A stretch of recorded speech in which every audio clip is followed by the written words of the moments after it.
يا حلاوة يا حلاوة.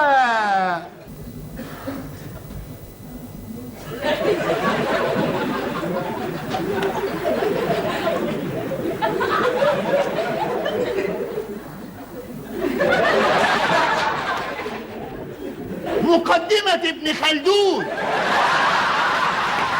ذلك المعركة الشرسة التي خاضها الفيلق الثالث والاشتباك القوي الذي خاضه الفيلق الثالث، هذا أيضا أذل أبو محمد الجولاني، وهذا سوف يحرجه ويصغره أمام حاضنته. للمرة الأولى لا ينجح الجولاني بابتلاع الفصيل الذي يشن عليه حربا. هذه المرة الأولى، وهذا الأمر تم بفضل بنادق الفيلق الثالث لا شك. من ثم الأمر التركي للجولاني بعد أن فشل بإرجاعه إلى إدلب، لكن الفيلق الثالث ثبت الحقيقة وخاض معركة شرسة، والناس يعني التأمت حوالي الفيلق الثالث وقدمت موقفا ثوريا قويا وناصعا وشديد الوضوح. يخرب عقلك، ده انت مسخره. بألوية تحرير الشام من المدن والبلدات التي شهدت مظاهرات مناهضة لقائد الهيئة أبو محمد الجولاني. اعتقالات فانتهاكات فاعتراف بالخطأ، وخطأ الشاطر بألف، لا سيما بعد أن ارتد استخدام هيئة تحرير الشام للعنف المفرط بحق المتظاهرين بنتائج عكسية على أبو محمد الجولاني، والذي سارع لاحتواء المشهد العام وسحب الألوية العسكرية التي قطعت أوصال المدن والبلدات في إدلب، واتجه لإجراء حوار مع المنتفضين ضد سلطة الأمر الواقع. هدوء حذر يسود أجواء الشمال السوري بعد اتفاق بين تحرير الشام من جهة وتجمع دمشق من جهة أخرى، باعتبارها جهة عسكرية مستقلة لا ارتباط لها بالحراك ضد الهيئة في إدلب. لكن الاتفاق لم يمنع أجهزة تحرير الشام الأمنية والعسكرية من التلويح بالقبضة الحديدية في وجه المتظاهرين.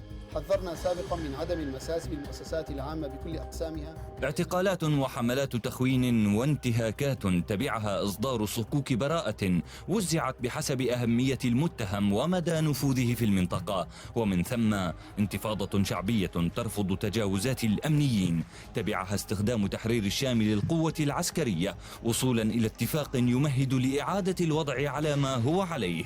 وهنا بيت القصيد: بعد أن تخلص الجولاني من خصومه الداخليين وخاصة في الجناح العسكري، فإن حل المظاهرات قد يكون على هيئة اعتذار يقدم فيه الجولاني قرابين جديدة لتثبيت أركان بقائه على رأس هرم الهيئة. ومهمتكم هي حماية المحرر والدفاع عنه من كل شر. معنا من مدينة الباب في تعليقك على تصرفات الهيئة ضد المتظاهرين. إذن وفق ما قلت أنه لا شيء جديد، سوف تقمع الهيئة، يعني إذا خرجت مظاهرات بعد غد الجمعة سوف يزداد منسوب القمع. طيب هذه الاحتجاجات يعني إذا تصاعدت سوف تسقط الهيئة؟ تنظيم عسكري. لكن دكتور لا يوجد بديل للجولاني، يعني إذا غاب الجولاني عن المشهد البعض يقول لك سوف تتفسخ الهيئة، لا يوجد بديل. نعم. مشاكل عظمية أو عصبية لدى مريض عندك يعني، ولو أنه مشكلة أبو محمد الجولاني يعني ألهبت عظام الناس، الحقيقة ألهمت عظام البلاد والعباد في شمال غربي سوريا. الآن أبو محمد الجولاني وفق ما تقوله، إذا كنت فهمت منك بشكل دقيق، أن هذه المظاهرات سوف تزداد والهيئة ليس بمقدورها أن تفعل شيء. طيب يا دكتور، هل من مصلحة الشمال المحرر والثورة السورية سقوط الهيئة؟ البعض يقول لك ليس من مصلحتها، وليس من المصلحة أصلا إبعاد شخصية مثل الجولاني عن المشهد. الآن بدأت تبحث عن التصنيف وتقول لي التصنيف. طيب أنتم الجهاديون ألم تكونوا تعرفون هذا الأمر منذ بدايات الثورة؟ أنت وغيرك من الذين نظروا وعملوا مع مختلف التيارات السلفية، ألم يكن التصنيف وقتها خاطرا على ذهنكم؟ أم أن خربتموها وقعدتم على تلها والآن تحدثني عن التصنيف؟ أخي الكريم، كيف ذلك يا دكتور؟ كيف ذلك يا دكتور؟ ما البعض يقول لك هذه التيار الجهادي سواء المحلي أو السلفية الدولية العالمية أي بكل تصنيفاتها من أقصى اليمين إلى أقصى اليسار هي التي خربت الثورة السورية. هؤلاء المتطرفون، هؤلاء الذين انشغلوا وأشغلوا الناس بقضايا يعني بعيدة كل البعد عما تريده الثورة السورية، وبالنهاية ماذا حدث؟ كلكم مخترقين، كل هذه التيارات مخترقة، ليس فقط داعش وليس فقط الهيئة، كل التيارات مخترقة للنظام وغير النظام، ومن ثم ماذا حدث؟ خربتموها يا دكتور. ليس فقط الجولاني، ربما الجولاني أذكاكم يعني، وأنتم تغارون منه وتحقدون عليه لأنه ما زال في الحكم وأنتم خسرتم. هذا الكلام لا، البعض يقول لك هذا الكلام ليس صحيحا دكتور. الناس ملت منكم، ملت من ذوي الذقون. الناس ما عادت تطيق احدا بلحيه او ملثما او يعني او بثوب قصير. الناس تريد ان تعيش حياتها لانها جربتكم وندمت. الناس ندمت. طيب انت نفسك الم تكن تروج للهيئه وغيرك كان يروج للهيئه ولمفخخات الجولاني؟ أخي نحن تريد من الجولاني أن ينسحب من أجل أن يسلمكم الأمر، يعني من أجل أن يسلمكم أنتم؟ لا، فاز باللذة الجسور يا دكتور، فاز باللذة الجسور، أنتم أياديكم باردة مرتعشة، لذلك هزمكم الجولاني، هزم الأحرار، هزم الصقور. الآن أبو عيسى الشيخ يشتغل عند الجولاني، لم يبقي منكم أحدا، لم يبقي ولم يذر.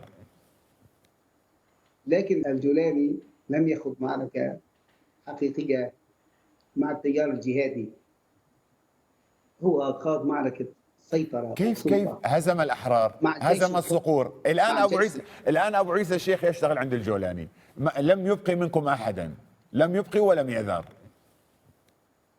لكن الجولاني بالأساس وكان صراعه الحقيقي من أجل السلطة والسيطرة كان مع أتباع الجيش الحر. وأنت ألم تكن تروج للجولاني أثناء بغيه على الجيش الحر وابتلاعه لفصائل الجيش الحر؟ بالتأكيد لا. ما كنت تروج؟ بالتأكيد مطلقا. حركة أحرار الشام تنتمي للتيار الجهادي. تفضل. أحرار حسن صوفان، تفضل، الآن يعملون عند الجولاني. دعني من حسن صوفان، أنا أريد أين التيار الجهادي؟ قلت لي أحرار الشام، أين أحرار الشام؟ يشتغلون عند الهيئة أحرار الشام. أنا أولا أشكرك على استضافتك هذه، ثم إنني أريد أن أقول أن الاحتجاجات في إدلب ستستمر. طيب. وأن التغيير إيجابي بكل أحواله. يعني يجب على الجولاني أن يعي أن دروس التاريخ هي شكرا. أهلا. هذه رؤيتك أن المظاهرات مستمرة والجولاني لن يستطيع أن يحتويها، هذه رؤيتك دكتور محمود السايح عفوا، أخصائي العظمية. أما أنت ففي الزبالة كنت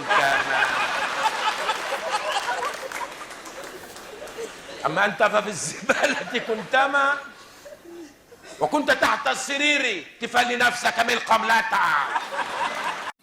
نحن اليوم بضيافة السيد الرئيس، رئيس الجمهورية العربية السورية أحمد الشرع، كي نسأل قدر استطاعتنا أسئلة المرحلة. حياكم الله سيادة الرئيس. يا مرحبا ضيفا عزيزا عبر شاشة الإخبارية السورية. شكرا. أما قول راسك بده نفض.